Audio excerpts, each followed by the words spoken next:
Mas é muito importante, irmãos, a gente poder ter um entendimento claro daquilo que nós estamos aprendendo. E Mateus é uma das pessoas que nós precisamos compreender a razão pela qual ele escreve este evangelho. É interessante que dentro dos 4 evangelhos que são escritos, Mateus, Marcos, Lucas e João, desses 4 evangelhos, somente 2 são apóstolos, os outros 2 são seguidores de Jesus, que é Marcos e Lucas. Mateus e João, eles são apóstolos, são aqueles que fizeram parte da comitiva, do chamado de Jesus. E o evangelho de Mateus é um evangelho muito bem peculiar, embora ele seja um evangelho sinótico, ele tem a característica muito importante. Afinal, Mateus ele convive com Jesus ao longo dos 3 anos e meio, desde que Jesus começa a cumprir o seu ministério terreno. Ele começa a acompanhar Jesus no início da caminhada de Jesus, então ele segue Jesus ao longo desses 3 anos e meio, e ele tem propriedade para poder falar daquilo que ele está vendo, daquilo que ele está vivendo, e é muito importante eu e você entendermos um pouco a respeito de Mateus. Mateus é interessante que Mateus ele recebe esse nome depois que ele tem um encontro com Jesus. Antes de ter um encontro com Jesus, ele era conhecido ou chamado, ou seu nome era Levi. Mas é interessante que antes de conhecer, ou antes de seguir a caminhada dele com Jesus, ele não chamava somente Levi, ele era um cobrador de impostos.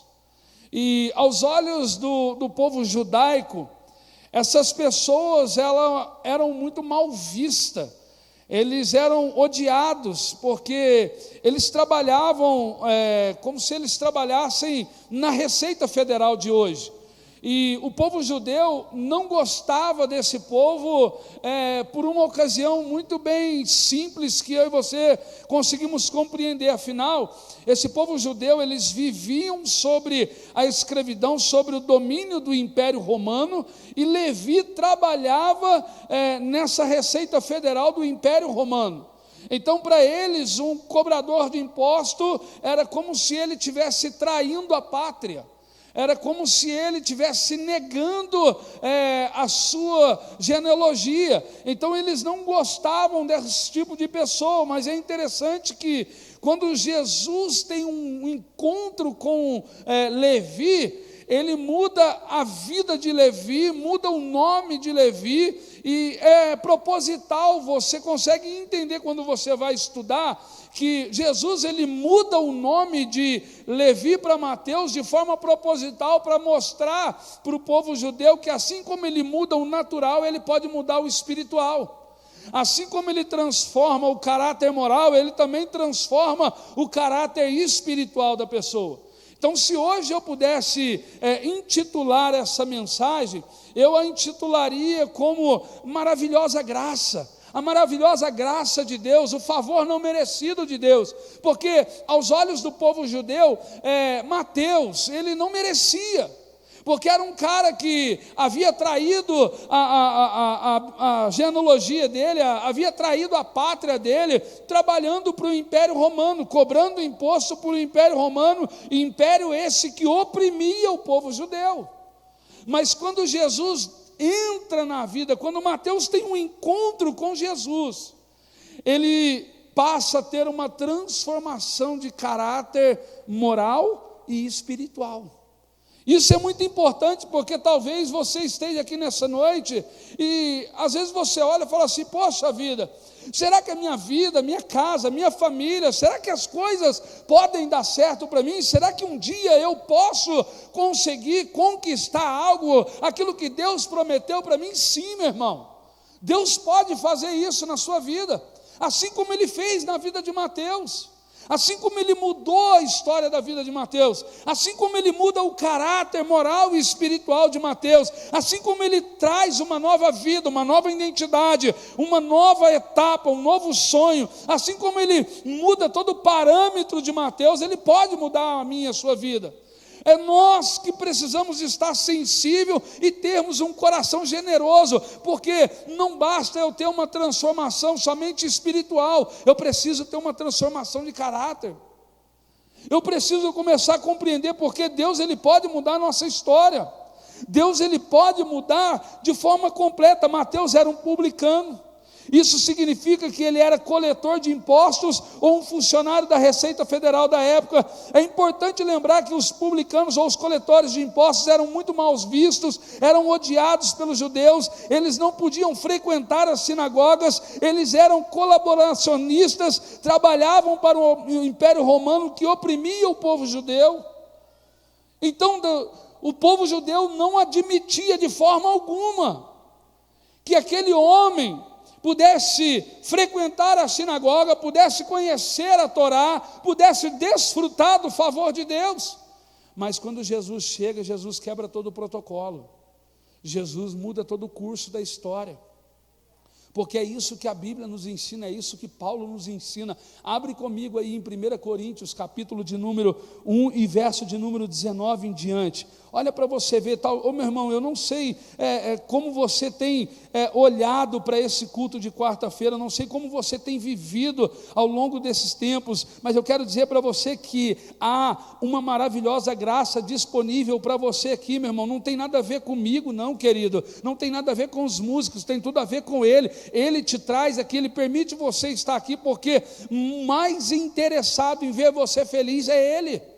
Olha o que a Bíblia diz para mim e para você, no verso de número 19 de 1 Coríntios capítulo 1, porque está escrito: destruirei a sabedoria dos sábios e aniquilarei a inteligência dos instruídos. Há momentos que você precisa deixar todo o conhecimento de lado e começar a se aprofundar nas Escrituras, se aprofundar no favor de Deus, aprofundar no relacionamento com Deus. Há momentos que você precisa deixar esse conhecimento de lado, porque impede você de desfrutar do poder de Deus.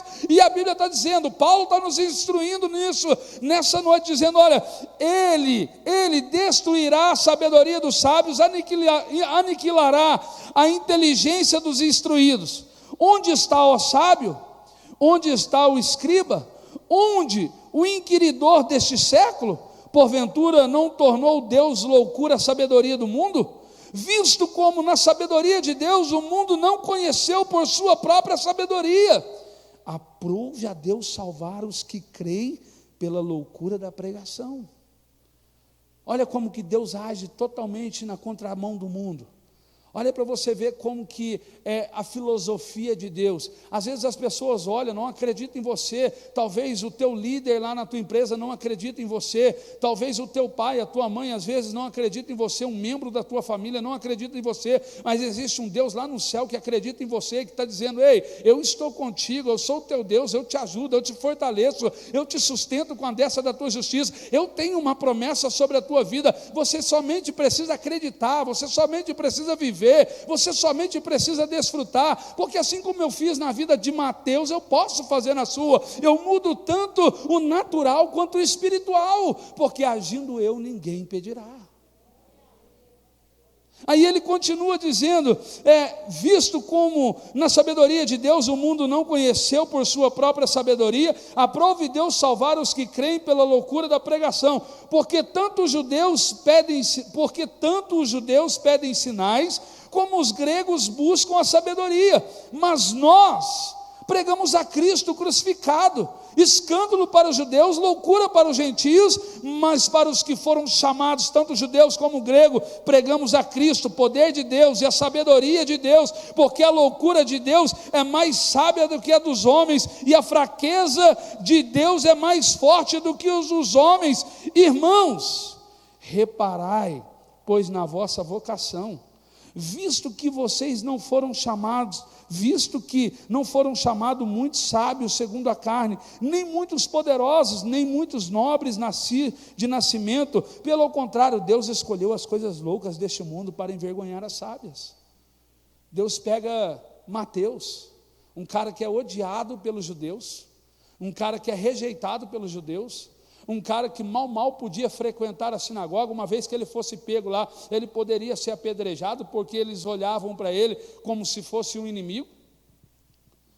Eles olhavam para ele e falavam assim: não tem cabimento esse cara desfrutar do favor de Deus, porque nós estamos sendo oprimidos pelo povo romano, nós estamos sendo oprimidos pelo Império Romano, e ele está trabalhando para o Império Romano. Isso é loucura, não tem cabimento. Mas Jesus fala assim: tem, porque eu vim chamar não os justos para o arrependimento, mas eu vim para os doentes. Eu vim trazer o favor de Deus para a vida daqueles que necessitam, porque Deus escolhe as coisas loucas deste mundo para confundir as sábias. Deus pega aquele que é rejeitado para mostrar para aquele que se acha que ele faz de forma diferente, que a filosofia dele é diferente. E é por isso que eu e você estamos aqui. Se nós pararmos para conversar, eu não venho de uma família nobre, eu não venho de uma família de um poder aquisitivo grande, eu não venho de uma família que tem status na sociedade. Pelo contrário, eu estava lá jogado na sarjeta, eu estava lá vivendo na esquina, usando droga, me entregando à prostituição, mas Deus olhou lá de cima e encontrou o Rafael com o coração aquebrantado e falou assim: eu mudo a sua história, eu trago esperança, eu trago vida, eu trago sonho, porque o teu coração de fato está aberto.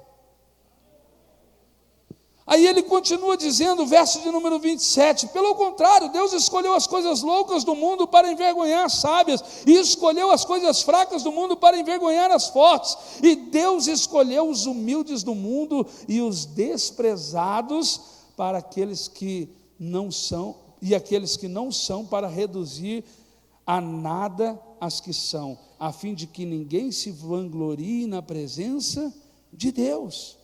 Mas vós sois dele, em Cristo Jesus, o qual se tornou da parte de Deus sabedoria, justiça, santificação e redenção, para que, como está escrito, aquele que se glorie-se no Senhor. Então Jesus está falando: olha, assim como eu mudei a vida de Mateus, aquele que era improvável, aquele que era odiado, aquele que era rejeitado, aquele que não merecia aos olhos do povo judeu o favor de Deus, assim como eu fui lá e o resgatei com mãos fortes, assim como eu o tirei do lamaçal do pecado e coloquei um novo cântico, um hino de adoração ao grande Deus nos lábios de Mateus, eu posso fazer na sua. Ah, mas o médico me condenou. Ah, mas a minha situação está assim. Ah, mas eu estou vivendo assim, mas o meu casamento está assim. A Bíblia diz que agindo Deus ninguém impedirá. A Bíblia diz que as portas do inferno não prevalecem contra o Senhor. A Bíblia diz que por mais pequena que a nossa fé seja, ela tem o poder de atrair o céu sobre a nossa vida. Então tudo depende daquilo que eu compreendo, daquilo que eu entendo, daquilo que eu estou passando a compreender ao longo da minha vida. Nas quartas-feiras que você tem vindo, como tem sido os seus dias após as quartas-feiras, tudo que você tem aprendido, tudo que o Senhor tem falado ao teu coração, você tem botado em prática, ou você tem deixado entrar por um ouvido e sair pelo outro? Irmão, nós não estamos aqui para poder perder o nosso tempo, não estamos aqui porque não tínhamos nada para fazer dentro de casa, nós estamos aqui porque nós reconhecemos a nossa dependência em Deus e entendemos que a nossa felicidade, nós entendemos que a nossa prosperidade, que é a ausência de necessidade, ela depende do favor de Deus, e para que o favor de Deus se torne realidade, eu preciso conhecer as Escrituras. Por quê? Porque a Bíblia diz que é melhor obedecer do que sacrificar. E quando eu entendo a palavra, quando eu compreendo os princípios, eu passo a viver, se torna realidade na minha vida. E Deus está falando: olha, Mateus, ele foi um homem diferenciado, mas antes de ter um encontro comigo, ele era um homem odiado, um homem rejeitado, um homem excluído, um homem que não podia ser visto pelos judeus, mas quando eu entro na vida dele, eu mudo totalmente a história, porque Deus, ele pode mudar a história, porque Deus, ele gosta de mudar a história, assim como Ele quer mudar a minha, a sua. A mudança de nome é proposital. Olha para você ver em Gênesis capítulo de número 32 e verso de número 22, você vai, lá no início de tudo, você via que Deus agia dessa forma. Deus vai falar para mim e para vocês sobre Jacó. Todos nós conhecemos Jacó. Sabemos que no seu nascimento, ele nasce agarrado no calcanhar do seu irmão, já de forma proposital, querendo tomar a herança, a bênção do seu irmão. E lá na frente, de uma forma enganadora, ele consegue tomar a herança, a promessa, a bênção do seu irmão. Mas quando as pessoas olhavam para Jacó, viam ele como trapassor, como aquele que enganava, como um enganador. Mas quando Deus entra na vida de Jacó, Deus muda o caráter moral, muda o caráter espiritual. Jacó é um exemplo para mim e para você. Era um homem mal visto, tido como enganador, mas aquele que lá na frente tem o seu nome mudado pelo próprio Deus. Aí vai falar para mim e para você, Gênesis 32, e verso de número 22, vai falar assim, olha: levantou-se naquela mesma noite, tomou suas 2 mulheres, suas 2 servas e os seus 11 filhos, e transpôs o val de Jaboque. Tomou-se e fê-lo passar o ribeiro, e fez passar tudo o que lhe pertencia, ficando ele só, e lutava com ele um homem até o romper do dia. E vendo este que não podia com ele, tocou-lhe na articulação da coxa, deslocou-se a junta da coxa de Jacó na luta com o homem, e disse a este: deixe-me ir, pois rompeu o dia. Respondeu Jacó: não te deixarei ir, se não me abençoares. Perguntou-lhe, pois, como te chamas? Ele respondeu: Jacó. Então disse: já não te chamará Jacó, e sim Israel, pois como príncipe lutastes com Deus e com os homens prevalecestes. Deus muda o nome de Jacó para mostrar para aquele povo que, assim como ele muda o natural, ele muda o caráter espiritual da pessoa. Aquele que era visto como o enganador, agora é visto como aquele que tem a promessa, a herança, aquele que tem a bênção de Deus. Assim é com Mateus. Antes era visto como Levi, aquele que enganava, aquele que roubava, aquele que era o traidor da pátria, aquele que cobrava impostos, aquele que apoiava o Império Romano. Mas quando tem um encontro com Jesus, passa a deixar de ser aquele que era odiado para ser aquele que é discípulo. A história dele muda completamente. A vida dele muda completamente. A minha, a sua vida pode ser mudada. Depende como está o meu e o seu coração. Depende, é aquele famoso ditado: Deus, ele vai dar para mim e para você no tamanho da nossa fome.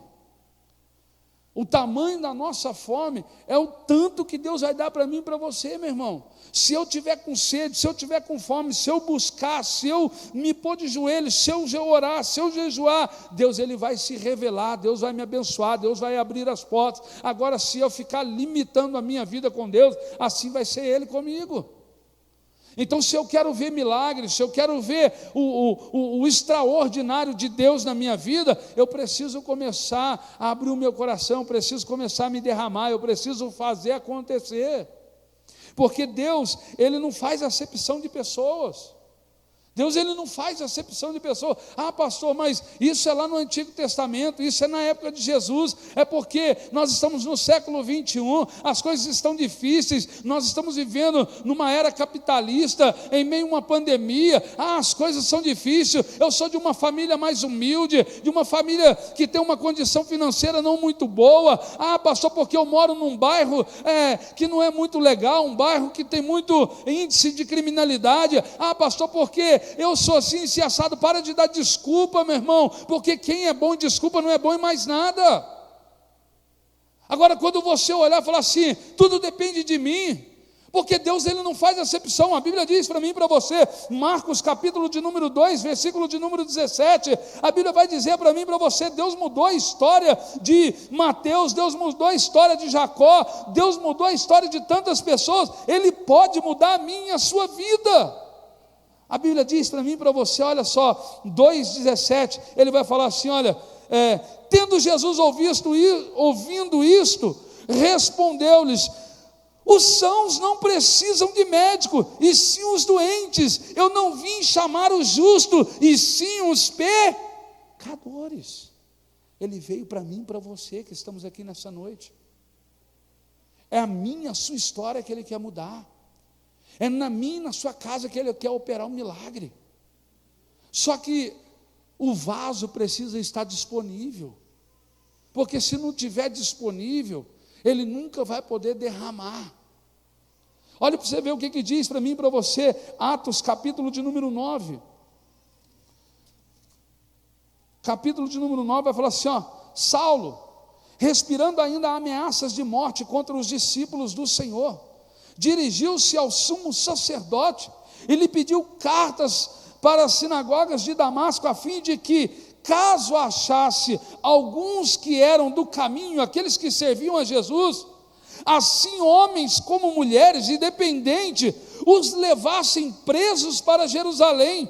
Seguindo ele estrada fora, aproximando-se de Damasco, subitamente veio uma luz do céu e brilhou ao seu redor, e caindo por terra, ouviu uma voz que lhe dizia: Saulo, Saulo, por que me persegue? E ele perguntou: quem és tu, Senhor? E a resposta foi: eu sou a Jesus, a quem tu me persegues. O cara perseguia homens e mulheres de Deus que anunciavam a palavra. O cara tinha prazer na morte, seja homem ou seja mulher. Tudo o que ele queria era arrumar uma forma de poder prendê-los e matá-los e condená-los. Mas de repente, no meio do caminho, Deus entra, Jesus entra no meio da história. Por quê? Porque Jesus não faz acepção de pessoa. Ele veio, e a Bíblia diz para mim que Ele escolheu os loucos, aqueles que não são, para aniquilar os que são. No meio do caminho Ele entra, muda a história de Saulo. No meio do caminho ele começa a dizer: agora você não vai perseguir, agora você não vai ter prazer na morte do santo, agora você vai passar a falar do meu amor para as pessoas. Porque eu não faço acepção de pessoas, porque tudo que eu quero, o mais interessado na alegria do ser humano sou eu, porque afinal eu enviei o meu único filho para que todo aquele que nele crê não pereça, mas tenha a vida eterna. Então nós precisamos começar a compreender a razão pela qual nós estamos falando sobre Mateus, sobre o evangelho que Mateus escreveu, quando ele traz ali alguns princípios que Jesus fala sobre as bem-aventuranças, a razão pela qual nós devemos ser salvos. Ele está dizendo: poxa, Jesus mudou a minha história, mudou os meus princípios. Jesus está mostrando para mim que eu preciso ser luz no meio do mundo, porque o que Ele tem para mim, os meus olhos não veem, meus ouvidos não ouvem, meu coração não sente. Então eu preciso começar a compreender para fazer da promessa uma realidade. Porque, mais uma vez, eu volto a dizer: quem é bom em desculpa não é bom em mais nada. Então, se você não entender que o mais interessado na sua alegria é o próprio Cristo, se você não passar a buscar, se você não passar a fazer dessa promessa uma realidade na tua vida, os anos vão passando, daqui a pouco Deus te chama e vão olhar e vão falar assim: o João foi só mais um. O Paulo foi só mais um. Mas quando você entende que você é o autor da sua própria história, e você passa a construí-la buscando o Senhor, colocando Ele em primeiro lugar, Ele vai te honrar, porque aquele que é fiel no pouco, Ele coloca no muito. E quando Ele te honra, quando o Senhor te recolhe e fala assim: o João, o Paulo, foi aquele que construiu legados, princípios, foi aquele que nos ensinou tantas coisas de valores, foi aquele que talvez não teve tanto recurso financeiro, não teve tantos bens materiais, mas tinha uma vida com Deus imensurável. Ele ensinava, e quando ele punha o joelho no chão, quando ele punha a boca no pó, o céu se abria, a presença de Deus descia, e parecia que a gente não queria nem ir embora. Então nós precisamos compreender, porque Jesus, quando ele chama Paulo, que ainda se chamava Saulo, ele estava dizendo ao povo sinédrio, para o povo do sinédrio, que ele não fazia acepção de pessoas. Mas lá na frente, ele deixa de chamar Saulo e passa a ser chamado como Paulo. Nós precisamos entender essa filosofia de Deus nessa noite, meus irmãos. Nós precisamos começar a compreender, porque Mateus, após ser transformado, é interessante que quando você estuda, você vai ver que quando Mateus tem um encontro com Jesus, o que ele faz? Ele promove uma festa na casa dele e chama todo mundo da coletoria, chama todo mundo que trabalhava na Receita Federal, ele promove a festa e chama todo mundo para poder ouvir a palavra de Deus. Sabe por quê? Porque a Bíblia diz que nós precisamos amar as pessoas como a nós mesmos. Porque a Bíblia nos ensina que de sorte que haja em nós o mesmo sentimento que houve em Cristo Jesus. Nós não podemos ser individualistas, não podemos ser egoístas, não podemos achar que nós somos alcançados, pronto, já está tudo acabado, já está consumado, agora já era, quem foi salvo foi, quem não foi já era também. Não, eu tenho que começar a fazer com aquilo que está acontecendo na minha, aquilo que eu amo fazer com que se torne realidade na minha vida, possa se tornar na vida do próximo. Eu tenho que desejar para o próximo aquilo que eu quero para mim. A Bíblia está dizendo isso para mim e para você. Filipenses capítulo 2, versículo 5, vai dizer para mim e para você: de sorte que haja em vós o mesmo sentimento que houve em Cristo Jesus. Se Jesus estivesse no meu e no seu lugar, o que ele faria, meu irmão? Você acha que ele ficaria quieto como um crente 007? Você acha que ele ia esconder atrás das malhadas? Você acha que ele iria viver pelas ruas sendo um crente 007? Ou ele iria falar do amor de Deus? Mateus, quando ele teve um encontro com Jesus, a primeira coisa que ele faz é promover uma festa, porque ele quer que todo mundo fique sabendo que aquilo que estava acontecendo na vida dele. Aí a Bíblia vai dizer para mim e para você que o primeiro e grande mandamento é amar a Deus sobre todas as coisas, mas eu nunca vou conseguir amar a Deus de fato, se eu não amo o meu próximo, se eu não desejo para o meu próximo aquilo que está acontecendo na minha vida. Então o Senhor está falando para mim e para você, meu irmão, mais do que ouvir a palavra é viver ela, mais do que ouvir minha palavra é você começar a compreendê-la e fazer dela uma verdade na tua vida. E é por isso que nós estamos aqui ao longo das quartas-feiras, queridos, para poder aprender a palavra, para poder viver a palavra e fazer com que os céus se abram sobre a nossa vida. Todos nós desejamos o favor de Deus, mas nós só vamos obter o favor de Deus uma vez que a palavra dele é uma realidade na nossa vida. Não é isso que Moisés fala para mim e para você? Se hoje ouvires a voz do Senhor teu Deus, tendo cuidado de guardar todos os mandamentos que hoje ele nos ensina, comereis o melhor dessa terra. Então quer comer o melhor dessa terra? Quer fazer a promessa de Deus uma verdade na tua vida? Quer ver os milagres? Quer ver mudança de vida? Quer ver mudança no casamento? Quer ver mudança na família? Quer ver as portas de emprego se abrir? Quer ver um milagre acontecer, querido? Vive a palavra.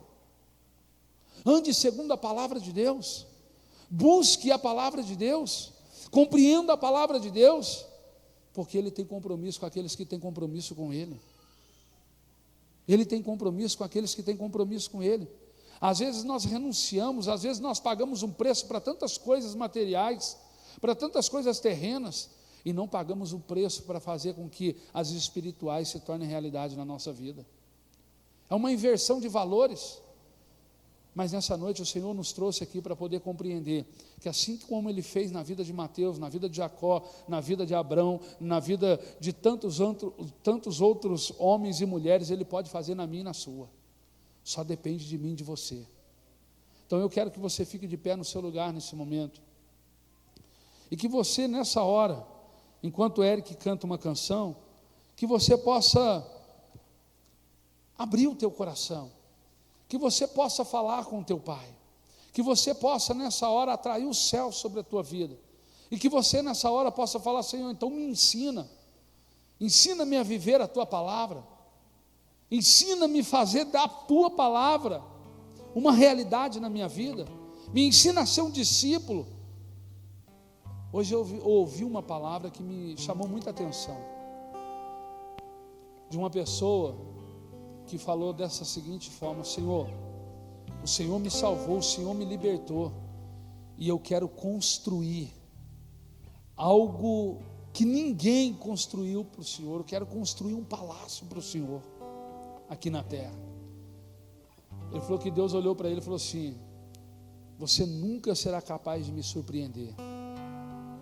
Se você quer construir um palácio para mim, eu vou te dar 2 vezes mais daquilo que você quer construir para mim, porque você nunca vai conseguir me surpreender. Pelo contrário, sou eu que vou te surpreender. É nos pequenos detalhes. É nos pequenos detalhes. Sabe, meu irmão, É você olhar e falar assim: Senhor, então me ensina a ser um discípulo melhor do que Paulo, melhor do que Mateus. Me ensina então, porque eu quero. Mas se você falar isso, você tem que estar ciente da sua responsabilidade. Você tem que estar ciente que você terá que pagar o preço. Você tem que estar ciente que você terá que abrir mão de muitas coisas para lá na frente poder desfrutar. Fecha os teus olhos aí no teu lugar, meu irmão, e comece a falar com o Senhor, aquele que tem uma promessa sobre a tua vida.